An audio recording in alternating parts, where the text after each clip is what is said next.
Dobrý den, vážení diváci a posluchači. Dneska je náš host Radka Denemarková.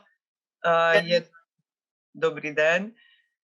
Česká spisovatelka, dramatička, literární vědkyně, scenaristka, literární překladatelka a dramaturgyně. Jediná z českých autorů, která obdržela prestižní cenu Magnesia Litera až čtyřikrát. Pro nejlepší v různých kategoriích, pro nejlepší prózu roku, nejlepší knihu v kategorii publicistiky, nejlepší překlad Herty Miller, jako nejlepší překlad za překlad románu Herty Millerové Rozhoupaný dech a naposledy za román Hodiny z olova v kategorii kniha roku. Takže obdržela ještě taky další nominace a ceny a ocenění v České republice a v zahraničí. A vlastně Radka Denemarková je přeložena taky do 25 jazyků nebo kolem 25 jazyků, mezi jiným do slovinštiny. Já jsem překladatelka Radky Denemarkové do slovinštiny, jmenuji se Tatiana Jamnik a vlastně jsem do slovinštiny dosud přeložila 4 její romány a teď zrovna končím překlad dramata Spací vady. Radko, jako s ohledem k tomu, že do slovinštiny je přeložených více knih, dneska bychom mluvili spíše nejenom o jedné knize, ale tak obecně. A první otázka, protože ty jsi napsala hodně knih, myslím, že pokud jsem to přepočítala správně, je jich 9 a 7 z těch jsou romány. A vlastně, co se mi v tvé literatuře líbí, je to, že vlastně tvoje literatura je těsně spjata s životem. Takže vlastně problémy, které popisuješ, jsou vždy nějak taky aktuální. A jak se ti to podaří jako v knihách? Jak si vybíráš témata, o kterých pak píšeš, které dáváš do svých knih? Protože co je pro tvou tvorbu taky specifické, je to, že vždycky prolínáš více témat v různých úrovních a tak dále. Takže jak si vybíráš ta témata? No, já děkuju za otázku. Zase se potvrdilo, že když jsme domluvili tento rozhovor, že s chytrými lidmi já nechci vidět otázky dopředu, protože ty otázky nebo rozhovory mají být spontánní a mají člověka donutit přemýšlet tady a teď. A pro mě skutečně literatura je těsně propojená se životem, já to neumím rozdělit. Já si myslím, že skutečně platí, že autoři, kteří žijí literaturou, nepotřebují psát memoáry, životopisy a tak dále, protože všechno je zakleto i do románů, do jakékoliv práce, protože v každé té knize je otisk mého já v té které době. A je to tak, že já si témata nevybírám, témata si vybírají mě. Protože mě se v životě velice často stalo, že jsem si řekla, že zpracuju nějaké téma, nebo že mě zajímá, nebo v tu chvíli a okamžitě život něco zorganizoval jinak, nebo se stalo v té době, která nám je přidělená, my si dobu nevybíráme. A mně se vždycky líbilo na autorech, které mám ráda a je jedno, o čem píší, že vždycky je tam otisk toho, čím žijí, čím se trápí a nějakým způsobem v literatuře mapují choroby své doby. Protože to slovo humanismus, to slovo, které já mám ráda, právě obsahuje, že člověk prostě není lhostejný k tomu, v čem a jak žije on sám a hlavně v čem a jak žijí ostatní. A literatura umí zachytit esenci všech problémů. A to jsou problémy na osobní rovině i na té společenské. Takže mně se vždycky dějí abych mluvila konkrétně, abych jenom to nezobecňovala. Vždycky buď se mi stalo, že jsem se dostala do nějaké společnosti, která mi odkryla určité problémy nově, jako třeba byla Čína. nebo se mi stalo, že jsem se ocitla v bodě nejistoty, zpochybnění, kdy jsem nově promýšlela věci. To znamená, když mi například zemřel táta, tak jsem překvapivě napsala černou komedii Spací vady, protože jsem se poprvé zamýšlela nad tím, jak vychovával mě, jak se choval k jiným ženám a proč je pro tento svět podstatné, jestli žijeme v kůži muže nebo ženy, proč stále není rovnoprávnost. Nebo se mi stalo, jednu knihu jsem napsala, s kterou jsem se trápila 8 let. Ta vlastně vznikla za velice hraničních okolností. Než jsem šla na volnou nohu v roce 2004, tak jsem mimo jiné pracovala i v divadle na Zábradlí. Tam došlo k nešťastné události, kdy divadelní režisér, velice talentovaný, který trpěl maniodepresivní psychózou, spáchal v roce 1999 sebevraždu a v závěti zaúkoloval spoustu lidí a mě mimo jiné tím, abych o něm napsala knihu. Což samozřejmě je věc, která mě nesmírně tížila, protože já bych si to téma dobrovolně nikdy nevybrala, ale vlastně jsem to pak zpracovala jako obecný příběh člověka, který je umělec, velice talentovaný, co to znamená žít s touto nemocí a co to znamená žít v určité době s takovým talentem. Takže důvod napsání různých textů je opravdu spojený naprosto hluboce s životem. Já si myslím, že to má tak každý autor. Právě proto nikdy nefunguje literatura jako produkt. Nikdy nefunguje literatura, kdy lidé tak jako píší, že se jednoho dne probudí, trochu se nudí a rozhodnou se napsat knihu, jenom aby na ní viděli své jméno, nebo berou literaturu jako hobby. Samozřejmě, ať si to ti lidé dělají, ale s literaturou, skutečnou literaturou něco takového nemá nic společného. Navíc nejde jenom o témata. Já jsem se rozhodla, což je mnohem těžší, ale zase mě to víc baví a je to větší risk, že každému tématu nebo každé téma, že si zaslouží jiný jazyk. A to je obrovská práce, po každé znovu. Zase, abych byla konkrétní, tak třeba kniha Peníze od Hitlera, tam to je taková hozená rukavice univerzitním, nadutým, mužským názorům, že pokud zpracováváme vykloubená nebo velice náročná témata z historie, musíme je zpracovávat objektivizujícím stylem, aby fungovala. A já jsem to vyzkoušela, že ten příběh zpracuju sugestivním, emocionálním způsobem a ono to skutečně jde a funguje, protože se to dostane čtenáři pod kůži. Pak jsem napsala jednu knihu Příspěvek dějinám radosti. To měl být takový mentálně vlaštovčí jazyk.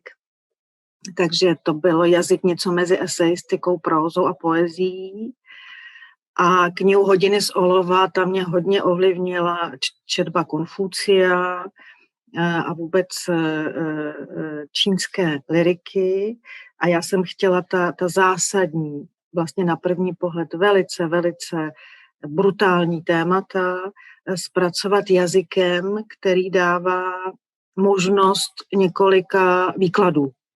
Stejně tak, jako je v čínské filozofii, že každá otázka má několik odpovědí a každá odpověď vyvolává mnoho dalších otázek a žádná není, ani otázka, ani odpověď není správná. Takže já se jí trošku bojím, co se mi v životě děje, protože člověk pak samozřejmě přitahuje i různé lidi, různé situace, ale myslím si, že důležitá je i v životě spisovatele otevřenost. Moc nevěřím na ty slonové věže, kam se autor zavře, což jde do určité míry. Jestli takhle stačí odpověď. Ano, děkuji. To si krásně popsala. A vlastně teď si zrovna ve Švýcarsku na rezidenci, což je taková jeden takový únik trochu z toho každodenního světa, v podstatě, kde jsou povinnosti a všechno. Takže vlastně a píšeš na dalších 2 knihách. Ale vlastně, jestli ještě jedna věc, co jsem, nebo prostě já jsem si to spíš jako ta témata, nějak jsem se uhnula na ta témata, že jednou si říkala, že vlastně že vždycky se budeš zastávat nebo mluvit za oběti. Kdokoliv by byl oběť. Protože jako většinou v tvých knížkách jsou hrdinky, teda ženy, nebo prostě lidé narození v kůži ženy, nebo lidé s vaginou, jak to krásně říkáš, nebo jak se tomu říká česky, prostě je to nadsázkou řečeno, jako zdůrazňuješ tu podstatu, že v podstatě, no ale vlastně ta otázka obětí a viníků se krásně ukazuje, nebo to si rozebrala v románu Peníze od Hitlera. A zdá se mi, že prostě je to něco, co i nás, jako co vidíme kolem nás každý den. Jako na jedné straně ty bohaté lidi, na druhé straně jako pár bohatých lidí, na druhé straně davy chudých lidí, nebo prostě lidí, kteří žijí za $1 denně a tak dále. Takže vlastně jestli můžeš něco říct, no a vlastně si říkala i něco o tom, že vlastně to téma obětí je spojené s 20. stoletím. A vlastně ta trilogie středoevropského 20. století, což je A já pořád, Kdo to tluče, pak Peníze od Hitlera a Kobold, ano. Jestli můžeš prostě něco říct o té trilogii, prosím. Já bych se ještě vrátila jenom krátce k tomu slovu oběť. Pro mě to slovo oběť vlastně taky zavádí, pro mě jsou to hlavní hrdinové. A za ta dlouhá léta já jsem byla velice překvapená, jak málo lidí vlastně, kteří nemají takzvaně v tu chvíli zásadní problémy. Samozřejmě každý je soustředěný na sebe, ale jak málo lidí má hlubokou empatii vlastně k problémům druhých, což by vyřešilo polovinu problému, jenom vlastně rozumět tomu, že se někdo ocitne i v situaci nebo na okraji společnosti, aniž by to nějakým způsobem zapříčinil. Prostě ty těžké situace, ne každý se narodí třeba do rodiny, která ho podporuje, tak dále. Literatura si myslím může dávat právě hlas těmto lidem, může dávat hlas lidem, kteří prostě hlas nemají, nebo skupinám, kteří hlas nemají. A to neznamená, že to není kvalitní literatura, nebo že prostě ten svět neukazuje v celistvosti, třeba s černým humorem, s humorem, ironií, parodí a tak dále. Ten život je vrstevnatý, ale nesmí právě zapomínat na to, že někde všechny ty problémy pramení a že ten svět skutečně chce být obelháván. A pokud to nezvládají obory, jako je politologie a tak dále, kteří jako nebo různé já jsem vždycky alergická na různé ty ústavy a všechny ty diskuze odborníků, kteří nikdy nedokázali předpovědět, co se děje. A vždycky jsou sami zaskočeni, ale pak jsou samozřejmě elitářsky hodnotí lidi, kteří žili v minulosti a kteří to nějak nezvládli a tak dále. Takže pro mě je důležité ukázat člověka vždycky v nějaké situaci, v které se on sám nevyzná, jako my se nevyznáme v našich životech, jako se nevyznáme. Prostě vždycky je něco ještě v životech iracionálního. Já jsem začala psát vlastně první knihy nebo tu trilogii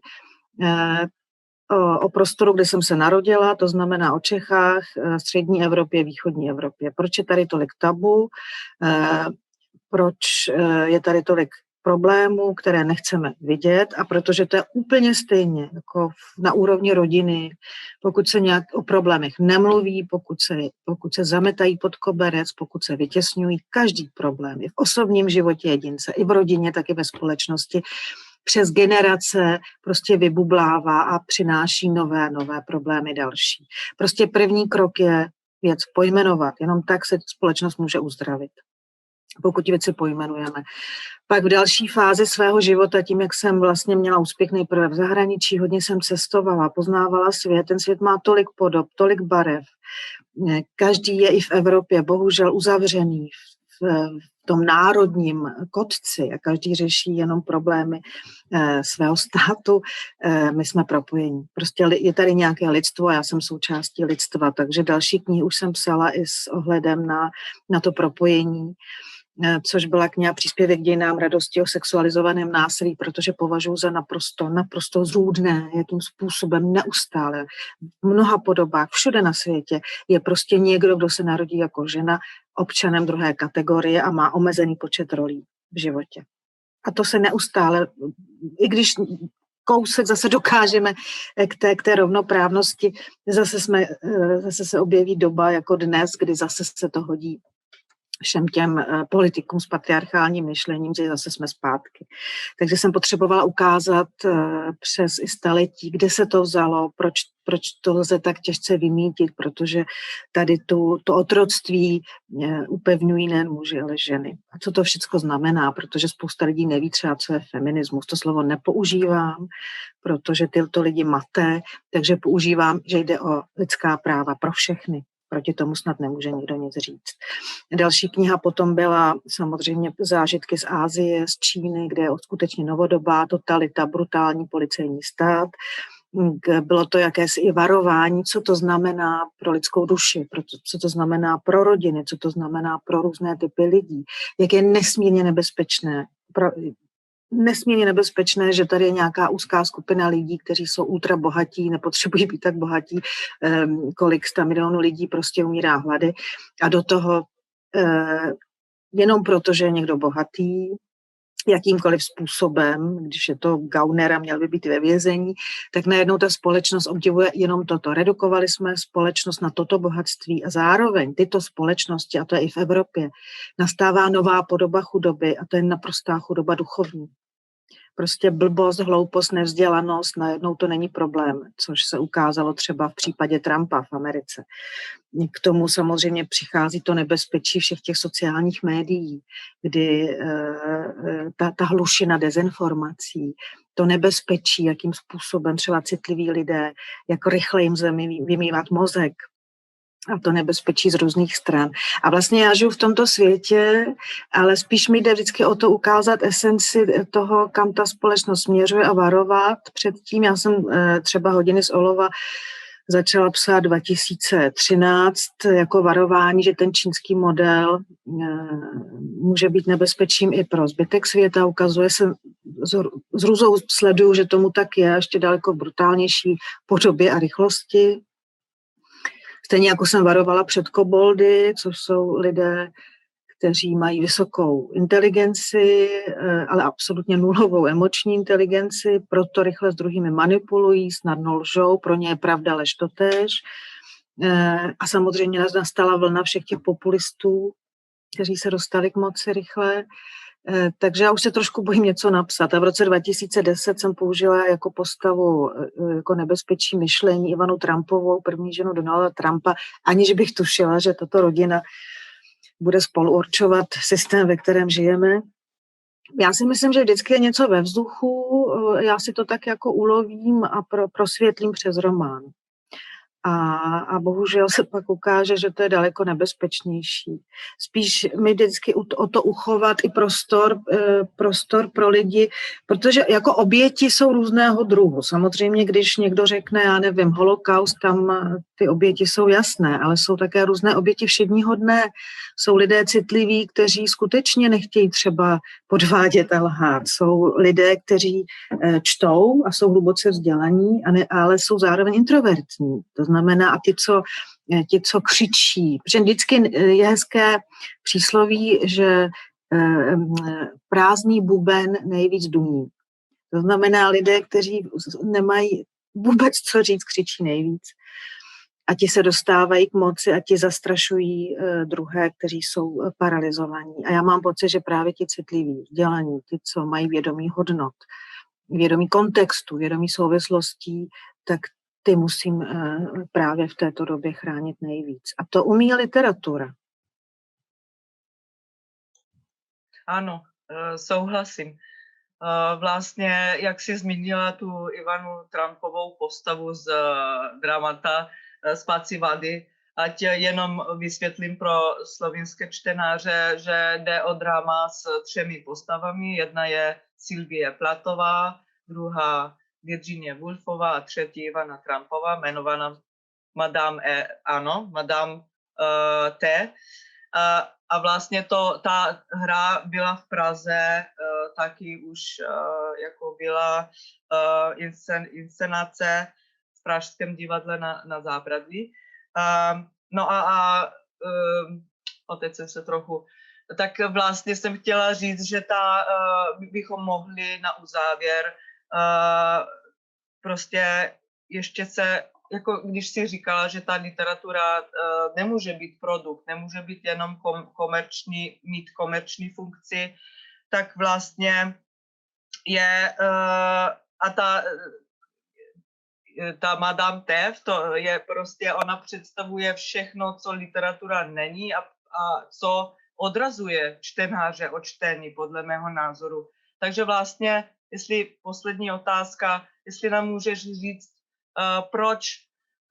proč bychom měli dál číst, nebo ani ne tak, proč bychom měli dál číst literaturu, nebo uměleckou literaturu, protože je to rozdíl. Proč umělecká literatura není jenom produkt a nedá se srovnávat s jakoukoliv zábavu, i literární zábavu. Děkuji za otázku. To se mě nikdo nezeptal a to je, já prostě nevěřím lidem, kteří nečtou třeba romány. Nečtou náročné romány a řeknu okamžitě proč. Já těmto lidem nevěřím, protože kdo čte prózu, poezii a tak dále, jednak je sám se sebou a nebojí se být sám se sebou. Jednak to rozvíjí fantazii a pokud má člověk rozvitou fantazii, imaginaci, umí si i v životě představit, co by to mohlo být. Zároveň to rozvíjí empatii vůči různým lidem, vůči vnitřním životům, vůči tomu, že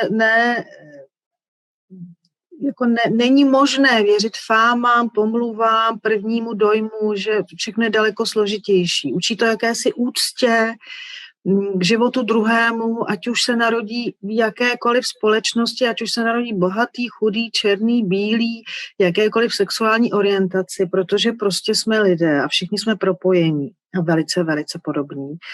A zároveň si myslím, že pokud někdo nečte, opravdu zakrní duchovně a duševně, jsou to nebezpeční fašisté všedního dne, kteří nečtou, protože zároveň k tomu přispívá ještě jedna věc. Pokud někdo čte, je sám se sebou, ponořen do svého světa, tak ho to mění, proměňuje, obohacuje.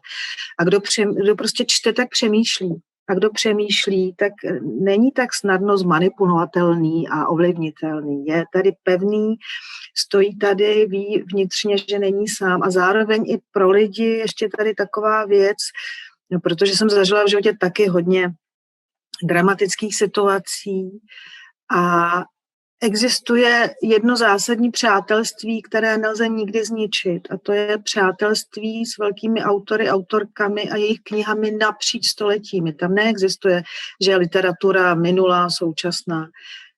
A toto přátelství je nesmírně hodnotné. A samozřejmě je to taky velká práce prokousat se náročnými romány, ale to, co to s člověkem udělá, jak ho to obdaruje pro zbytek života, to je dar, který si může navíc zasloužit každý. Skvěle si to zdůvodnila, děkuji za tu odpověď a za rozhovor. Tak a přeju ti krásný pobyt ve Švýcarsku ještě dál. A diváky zvu, sledujte nás, ještě bude několik jiných autorů. Takže sledujte je, děkuji za pozvání. A ještě jsem chtěla říct jednu věc. Já bych také chtěla zdůraznit, že nejen je důležité knihu napsat, ale taky je stejně důležité najít někoho, kdo jí porozumí. A první člověk, kdo knihám porozumí, jsou kvalitní překladatelé. Myslím tím, že nejde jenom o znalost jazyka, ale zde jde i o to, jaká je to osobnost, bohatá, vzdělaná, sečtělá. Já jsem měla obrovskou radost a obrovské štěstí, že pro Slovinsko Slovensko. Jsem tady potkala Tatianu Jamni, která mě dnes moderovala, kdy jsme si povídali a je to pro mě také dar. Prostě že ta literatura vlastně nabaluje kolem sebe i další a další přátelství. A to je náš paralelní svět, který můžeme vytvořit vůči tomu brutálnímu, zjednodušujícímu ekonomickému pragmatismu, který nás teď zaplavuje. Ano, souhlasím. To je vlastně svůj svět, ten bezpečný svět, ty bublinky, když jsou bublinky, je to prostor bezpečí, takže Rádko, já jsem taky ráda, že tě znám a vlastně já si myslím, že jsem šťastnější jako než ty, takže díky moc. Já děkuji. No a jsme v kontaktu. Ano, ano. Tak hezký den.